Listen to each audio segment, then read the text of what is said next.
Something doesn't feel right when you get back from your vacation. You've had a splitting headache for the last 3 days. Now your muscles ache and you are nauseous. But you know something is very wrong when you develop a fever. Welcome to yellow fever. Yellow fever is a potentially deadly virus which, in severe cases, the victim can suffer from the condition known as jaundice. Jaundice comes from the French word jaune, meaning yellow, hence the name yellow fever. Patients of yellow fever disease have contracted something called a flavivirus, which is closely related to such viruses as West Nile, dengue, Zika, and more. Flavivirus is the only genus within the Flaviviridae family of viruses. This family consists of RNA viruses and are transmitted from host to host by insects or arachnids. They cause widespread death and sickness among the human population and are responsible for viral hemorrhagic fevers. As with many viruses, it is difficult for scientists to narrow down the yellow fever origins, but it is believed to have originated in Africa. Today, it is generally accepted that monkeys were the original host of the yellow fever virus, and when humans began moving into their environment, mosquitoes transmitted the virus to humans by injecting them with saliva infected with yellow fever. It is suggested by some historians that yellow fever transformed into a global problem during the slave trade from Africa to the Americas in the 15th century. Ships would carry slaves across the Atlantic Ocean to the Americas and in the process transport mosquito eggs in their cargo holds. The first recorded endemic of yellow fever occurred in Barbados in 1647 and shortly after the Yucatan Peninsula.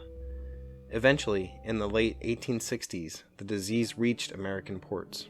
At first, yellow fever was thought to be contagious and able to spread directly from person to person by close contact.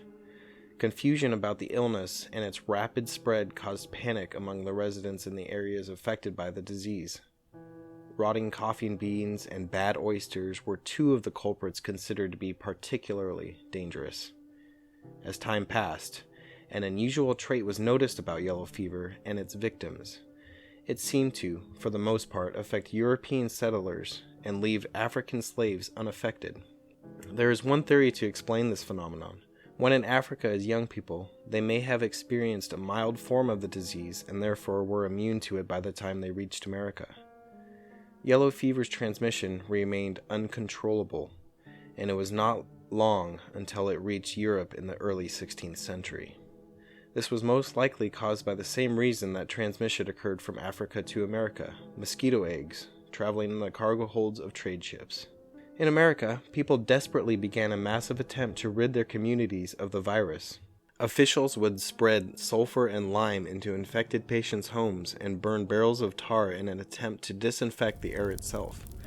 It was believed that the filth and contamination was the cause of transmission, and a great effort was made to clean infected areas.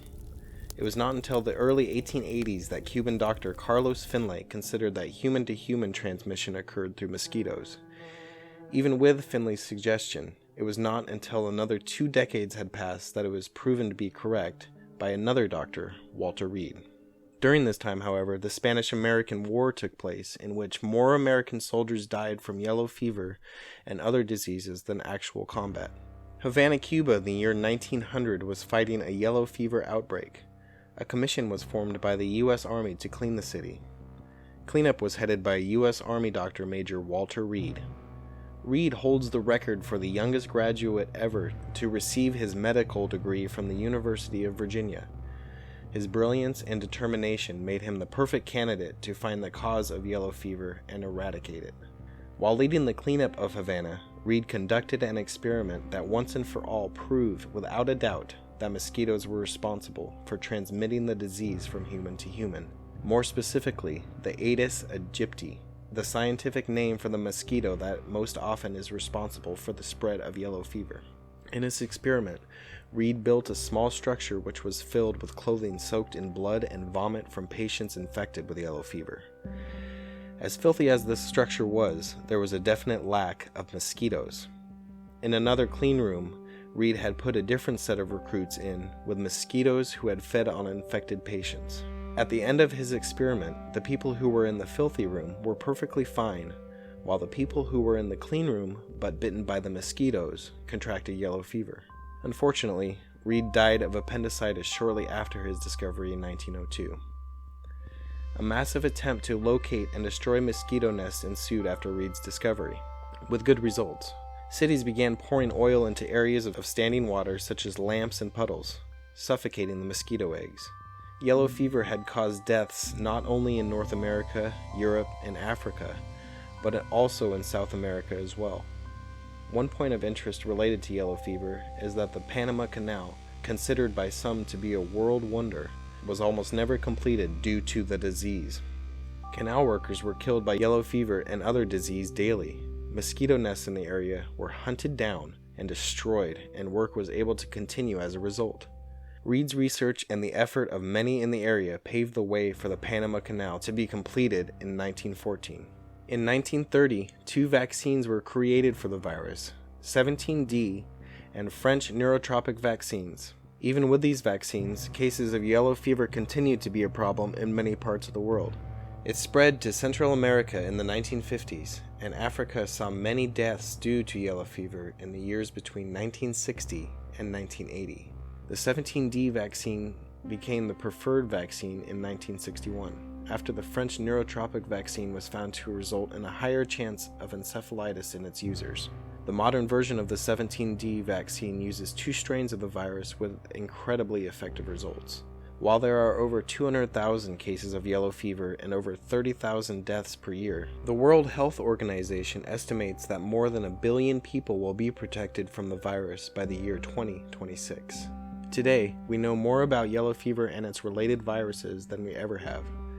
Significant progress has been made, but there is more to learn about the yellow fever virus and its deadly relatives.